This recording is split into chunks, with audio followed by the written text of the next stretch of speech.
Leafy plan की जमाई देखकर सोची कि वो जरूर थक गया होगा। हमें यह भी पता चलता है कि जब वो उसे तैयार कर रहे थे तो प्लान सो गया था और लेफी ने सोचा कि यह बहुत क्यूट था। लेफी प्लान से पूछती है कि क्या वो अपने कमरे में वापस जाकर सोना चाहेगा। प्लान जमाई लेते हुए वजाहत करता है कि वो अपने ही वेलकम बैंकोर से जल्दी नहीं जा सकता। लेफी कहती है कि आप अब भी एक बेबी हैं, सब समझ जाएंगे, इसलिए हमें बाय बाय करके चले जाना चाहिए। ये सुनकर प्लान गुस्से से लेफी को घूरता है क्योंकि उसने बेबी और बाय बाय कहा था। लेफी अपना मुंह ढांप लेती है और महसूस करती है कि उससे गलती हो गई है।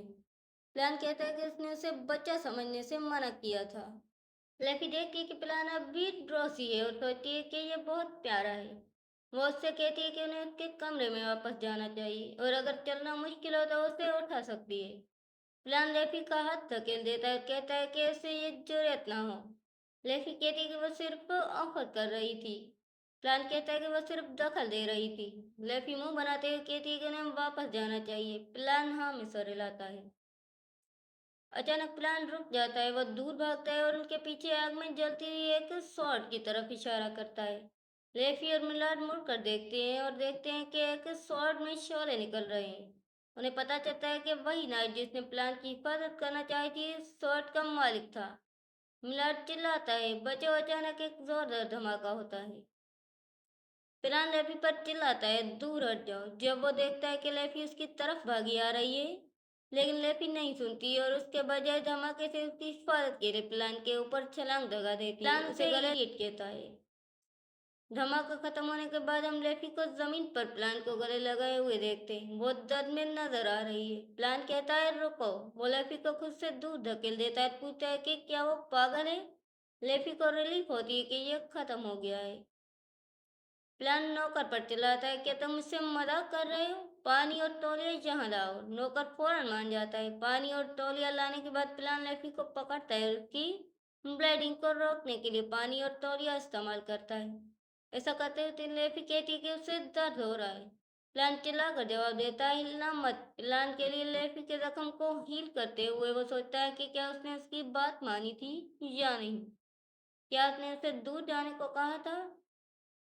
अचानक मिलर प्लान से पास आया, दौड़ता हुआ आया और कहता है, आपके हाइन इस धमाके की वजह शॉट के हैंडल में एक ज्वेल थे।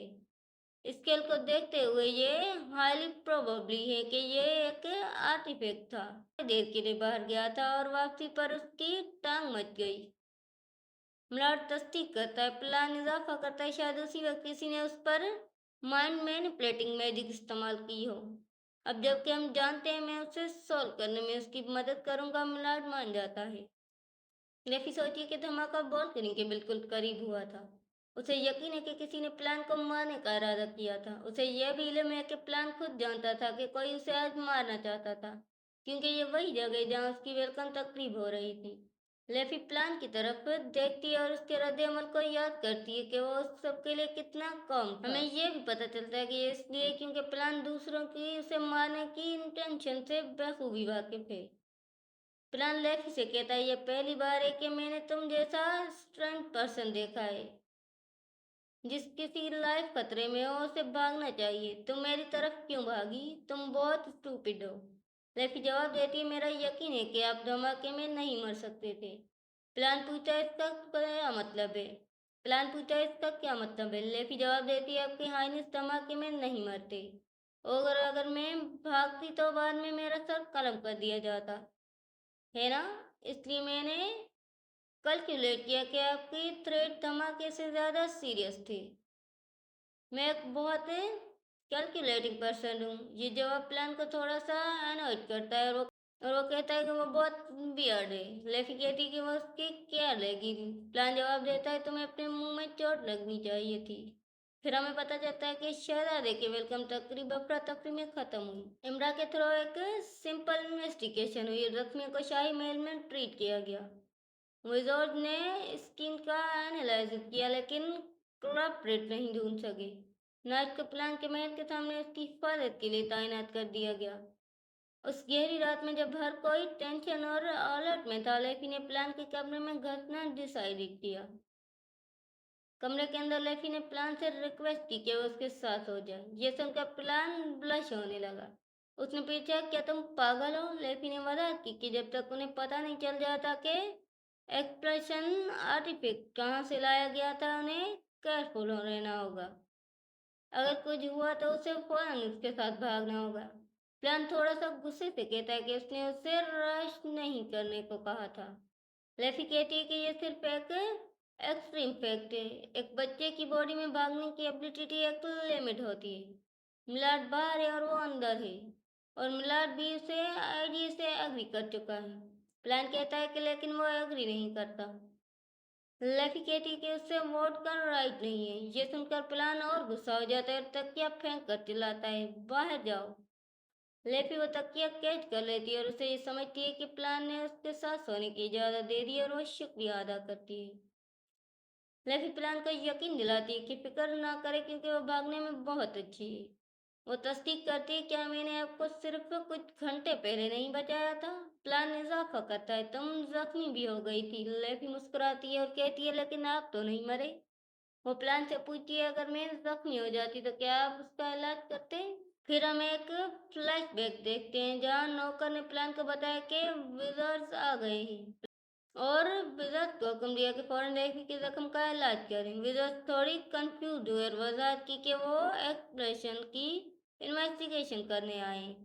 प्राण ने उन पर चिल्लाकर पूछा कि क्या उन्होंने नहीं सुना कि उसने अभी क्या कहा था, सिर्फ लेफी का इलाज करें। विजर्स ने तस्दीक की और कहा कि उन्हें समझ आ गया।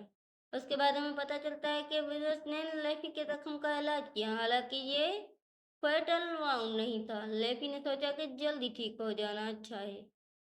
शहजादा पेरी और मैं कपल थे वैसे भी। अफवाहें कि मेरे पास बहुत पावर है, और अगर मैं आपकी हाईनेस डेंजर में हुई तो मैं सबसे पहले मारी जाऊंगी। मुझे हॉर्रिबली टॉर्चर किया जा सकता है, इसलिए अगर आप मुझ पर बिलीव है तो मैं मिलाड से भी प्रोटेक्शन हासिल कर सकती हूँ। हकीकत में लेफी ने ज्यादा फिक्र नहीं की। उसके प्लान के कमरे में आने की वजह डेंजर से ज्यादा प्लान की फिक्र थी। लेफी प्लान से कहती कि वो उसके पास आएगी और उसका हाथ पकड़ेगी। वो कहती कि दर हकीकत जब वो सो जाती है तो साउंडली सोती है। प्लान कंफ्यूज होकर कहता है कि वो उसे प्रोटेक्ट करने आई है और अब उसे जगाना पड़ेगा। लेफी जवाब देती है कि अगर आप ऐसा करेंगे तो मैं ग्रेटफुल होंगी। मैं जस्ट किडिंग कर रही हूँ। अगर मुझे अपने पास कोई शैडो महसूस हुआ तो मैं फौरन जाग जाऊंगी। इसलिए सबसे पहले ब्रैक करम उठे और मेरी तरफ हाथ हिलाएं। मैं फौरन जाकर भाग जाऊंगी। प्लान हैरान होकर पूछता है कि वो ये कैसे जान सकता है कि जब वो सो रही होगी। लेफी सहम जाती है, सोचती है कि उसने ये एक नॉवल में देखा था। वो प्लान से तस्दीक करती कि क्या वो साउंड के लिए सेंसिटिव है। वो कहती कि उसने सिर्फ गेस किया था और उम्मीद है कि वो सही थी।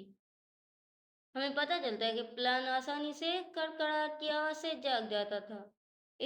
उस वक्त लेफी ने सोचा था कि यह सिर्फ एक सेंसिटिव पर्सन को एक्सप्रेस करने के लिए सेटिंग थी, लेकिन अब उसे लगता है कि यह उन थ्रीट की वजह से था जो प्लान ने काउंटलेस टाइम झेली थी। प्लान पूछता है कि वो तकिया यहाँ क्यों लेकर आई है। लेफी कहती है कि वो यहीं सोएगी। वो अपना हाथ बेड तक पहुंचाएगी, उसे बस उसके हाथ पकड़ना होगा। वो कहती है कि वो लाइट बंद करके वापस आएगी। प्लान थोड़ा सा एनॉयड होता है। इसके बाद लेफी लाइट बंद करके अपने बेड पर वापस जाने लगती है। लेफी के बेड पर जाने के दौरान प्लान कहता है, यहाँ आओ। लेफी वजाहत मांगती है। प्लान वजाहत करता है कि उसके बेड की आवाज़ बहुत लाउड है। लेफी कंफ्यूज और शॉक्ड हो जाती है। वो वजाहत करती है कि मैं फाइनलिटी का बॉडी हूँ। प्लान गुस्से से कहता है कि अगर वो यही कहती है तो बाहर जा सकती है। लेफी सोचती है कि वो चौंक गई और नॉनसेंस बक गई। वो सोचती है कि क्या ह्यूमन डिस्ट्रस्ट के लामत प्लान उसे अपने बेड का एक साइड देगा। वो बेड पर चढ़ जाती है ताकि वो देख सके कि प्लान क्या करता है। बेड पर पहुंचकर वो उठ जाती है क्योंकि प्लान उसे खामोशी से घूरता रहता है। लेफी अपनी साइड पर लेट जाती है, प्लान का हाथ पकड़ने के लिए ऑफर करती है, लेकिन प्लान उसका हाथ नहीं पकड़ता और कहता है, इतना क्लोज होना पहले ही सेफ है। अगर डेंजर होती तो वो उसे अपने हाथ से जगा देगा। लेफी उदास हो जाती क्योंकि वो प्लान का हाथ पकड़ने के लिए एंटिसिपेट कर रही थी। वो प्लान का हाथ पकड़ने की कोशिश जारी रखती है। प्लान गुस्से से कहता है कि वो उसका हाथ नहीं पकड़ेगा, उसे वो हटा देना चाहिए। लेफी कहती कि वो उसे उसके पास ही छोड़ देगी ताकि वो उसे आसानी से जगा सके, या अगर उसे नाइट में आए तो वो उसे पकड़ सके। हम अगले मंजर में पहुंचते हैं जहाँ लेफी और प्लान को ऑफिस रूम में देखते हैं। प्लान सोफे पर बैठा बर्ता लेफी से पूछता है कि अगला अमीर कौन था जिसका उसने जिक्र किया था। लेफी प्लान से कहती है ये काउंट मार्शन और उसकी बेटी है। ये कहते हुए अपनी हंसी रोकने की कोशिश कर रही होती है। प्लान लेफी को हंसी रोकते देखता है और उसे रुकने को कहता है। लेफी हंसी रोके रखती है और कहती है उसने हंसा नहीं था। लेकिन प्लान जानता है ऐसा नहीं है और वो लेफी को घूरने लगता है। उसी दौरान लेफी सोचती है कि प्लान की मौजूदा सूरत हाल बस बहुत मजाक का खेल है। फिर हम कुछ घंटे पहले एक फ्लैशबैक में चले जाते हैं। एक अमीर ऑफिस रूम में दाखिल हुआ और उसने अपना तारुफ प्लान से कराया। वो अपनी बेटी को भी साथ लाया था। बेटी ने भी झुककर प्लान को सलाम किया। लेफी ने यह देखा कि वो उलझन में पड़ गई और सोचने लगी कि वो अपने बच्चे को क्यों लाया, क्या कुछ हुआ है। अमीर ने अपना गला साफ किया और प्लान से कहा, अब जबकि मैं आप दोनों को इकट्ठे देख रहा हूँ, मेरी बेटी और आप एक जबरदस्त जोड़ी लग रहे हैं। इसी दौरान अमीर की बेटी शर्मा गई और उसका दिल धड़कने लगा। ये सुनकर लेफी और प्लान दोनों हैरान रह गए। लेफी अपने होंठ काटने लगी ताकि हंसने पर काबू पा सके। हमें यह भी पता चलता है कि वेलकम बैक में इमरान ने प्लान को ब्राइट और क्लेवर समझा और इसलिए वो सब सिर्फ एक चीज के बारे में स्कैमिंग करने लगे, शादी। जब अमीर और उसकी बेटी चले गए तो लेफी ढेर हो गई और जोर जोर से हंसने लगी। प्लान ने अपनी मुट्ठियां बंद कर ली और लेफी से हंसना बंद करने को कहा।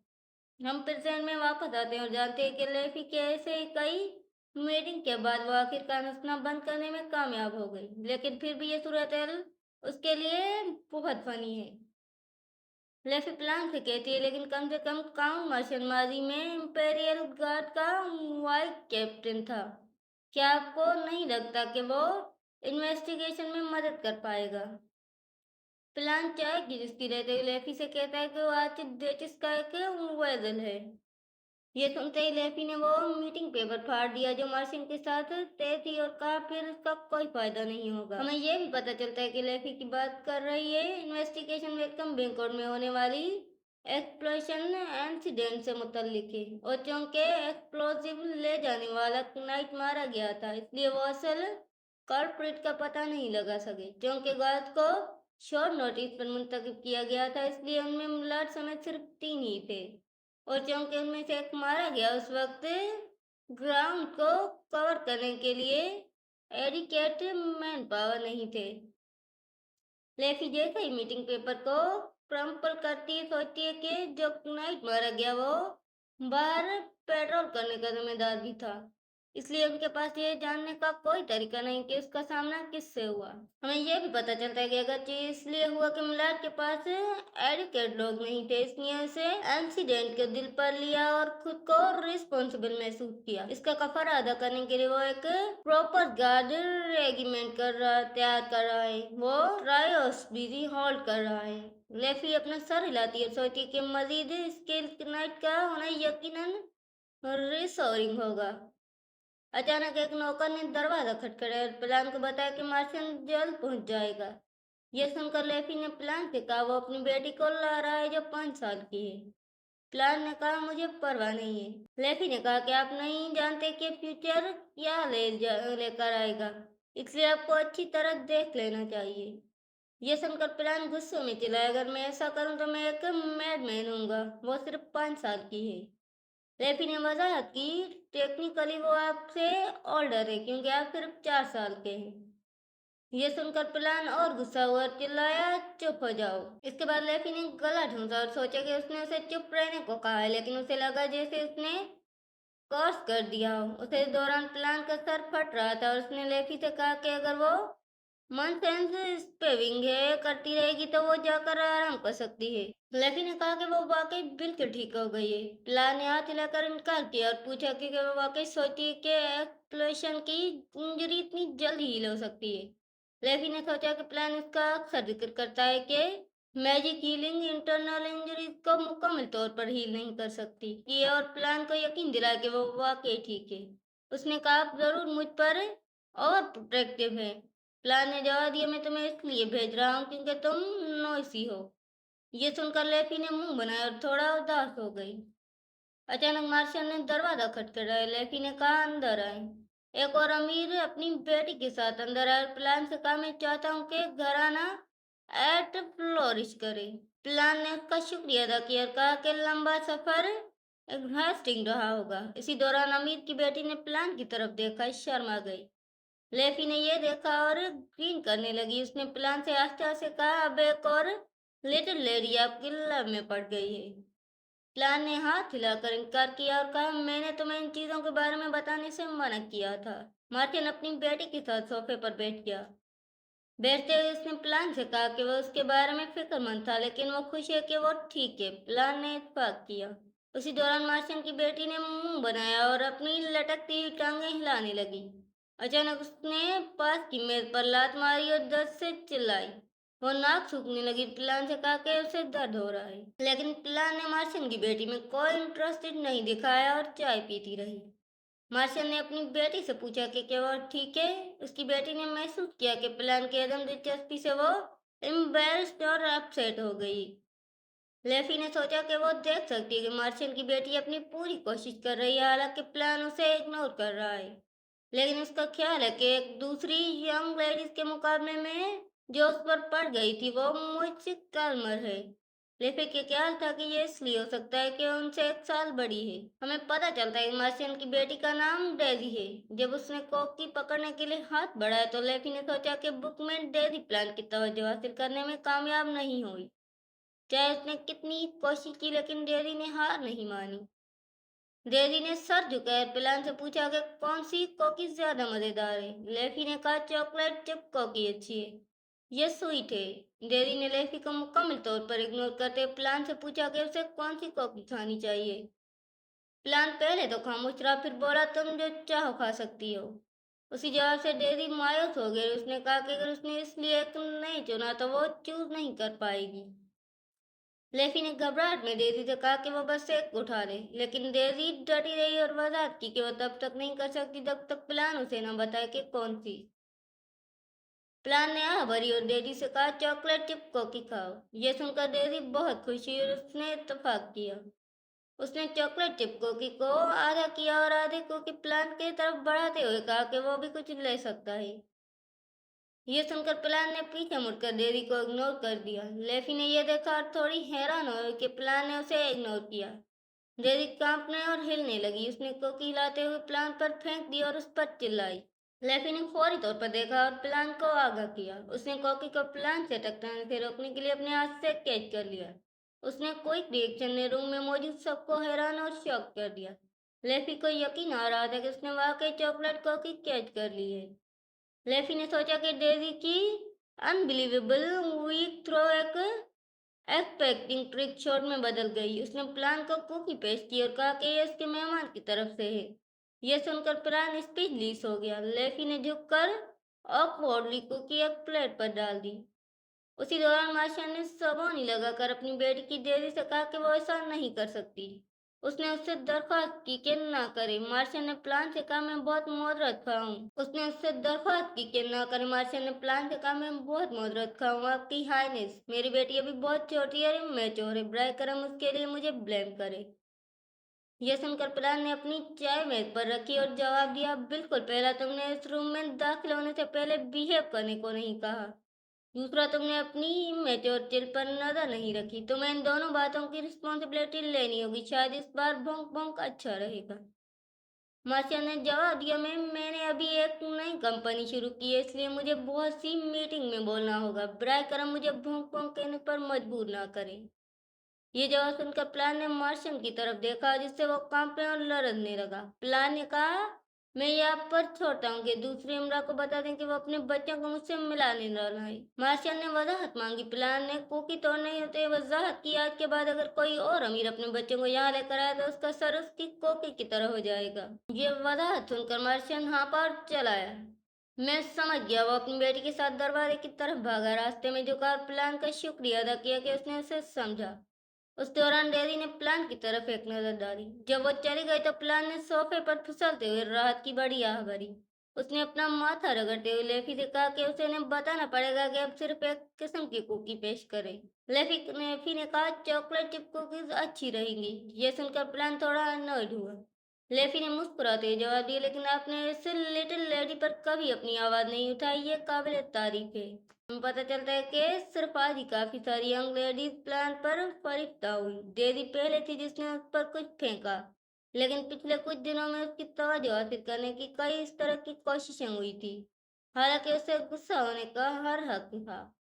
प्लान ने किसी बच्चे पर अपना गुस्सा नहीं निकाला। लेफी हंसी और प्लान से पूछा कि ये मुमकिन है कि उसने इसलिए। प्लान ने गुस्से से जवाब दिया, कौन सा गार्बेज एडेंट एक बच्चे के लिए फीलिंग रखता है। ये सुनकर लेफी को अफसोस हुआ कि उसने उसे इस तरह छेड़ा। प्लान ने कहा, बच्चों को ब्लेम नहीं दिया जाना चाहिए, वो अभी इनफ नहीं जानते। शायद वो इस तरह बर्ताव करते हैं क्योंकि उनके पेरेंट्स बहुत डोटिंग थे। अगर उन गलतियों पर क्रिटिकेशन की तरह जाए, कॉडल किया जाए।